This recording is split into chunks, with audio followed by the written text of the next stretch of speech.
तांबे के कलश में जल लीजिए।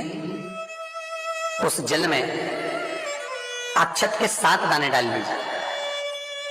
ये जो 7 दाने अक्षत के आप डालेंगे, जो बच्चा पढ़ने में कमजोर हो, विद्या में कमजोर हो, या बुद्धि या विवेक से कमजोर हो,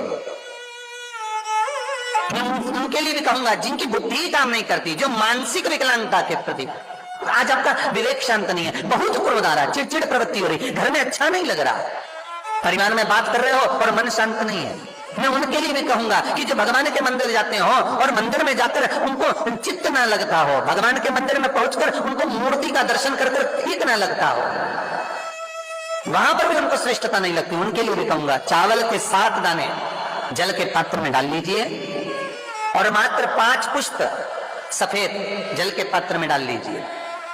दुर्वा के 3 बट, एक लंबी सी जो दुर्वा होती है, दुर्वा में 3 गांठ पड़े, लंबी डंडी होगी तो 3 गांठ अपने आप आ जाएगी, 3 बट वाली दुर्वा उस जल के अंदर डाल लीजिए और शंकर के मंदिर में जाकर उस जल को समर्पित कर दीजिए। जल समर्पित करना है, ये वाला जो जल चढ़ाएंगे आप शंकर को, जैसे शिवलिंग सामने है और जल का पात्र अपने हाथ में है, तो उल्टा जल चढ़ाएंगे, ऐसे आपकी ओर मुख करा हुआ कलश भगवान शिवलिंग पर आप चढ़ाएंगे, उल्टा के बाद इस तरह। मात्र 15 से 20 मिनट में जिसकी चित्त वृत्ति रमती नहीं हो, शांत नहीं हो रही हो, बुद्धि चित्त ना लग रहा हो, 15 से 20 मिनट में अंतर आ जाए। जिसके घर में अशांति का माहौल है और वो घर में रहकर डिस्टर्ब है, मतलब कि वो घर में परेशान रहता है, चिंता करता रहता है, कुछ ना कुछ दिमाग में चलता है और इसके साथ बहुत ज़्यादा चिड़चिड़ापन करता है, बेमतलब गुस्सा करता है, इसके साथ उसका जो विवेक है वो रमता नहीं है।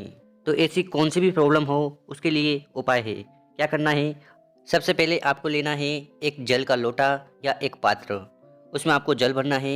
इसके साथ आपको 7 अक्षत के दाने, चावल के दाने उसमें डालने हैं, 5 सफ़ेद फूल उसमें डालने हैं और 3 दुर्वा की वट उसमें डालनी है।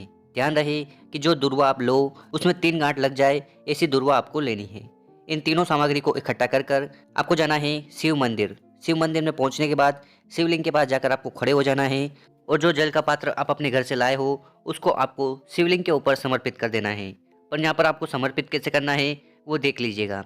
जैसे कि हम नॉर्मली क्या करते हैं कि शिवलिंग के पास जाते हैं, जल को समर्पित करते हैं, तो उस समय जो लोटे का मुख होता है वो शिवलिंग की तरफ होता है।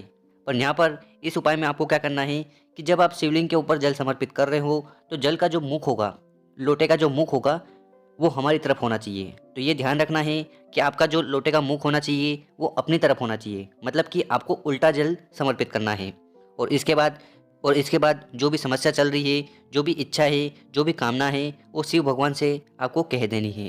वैसे तो ये उपाय इच्छा पूर्ति और मन को शांत करने के लिए, जो विवेक अशांत है उसको शांत करने के लिए है, तो इस उपाय को आप कब भी कर सकते हो। तो ये उपाय करने मात्र से आपका मन कितना भी अशांत हो वो शांत होने लगेगा। इसके साथ जो भी समस्या है, जो दुविधा है, वो भी धीरे धीरे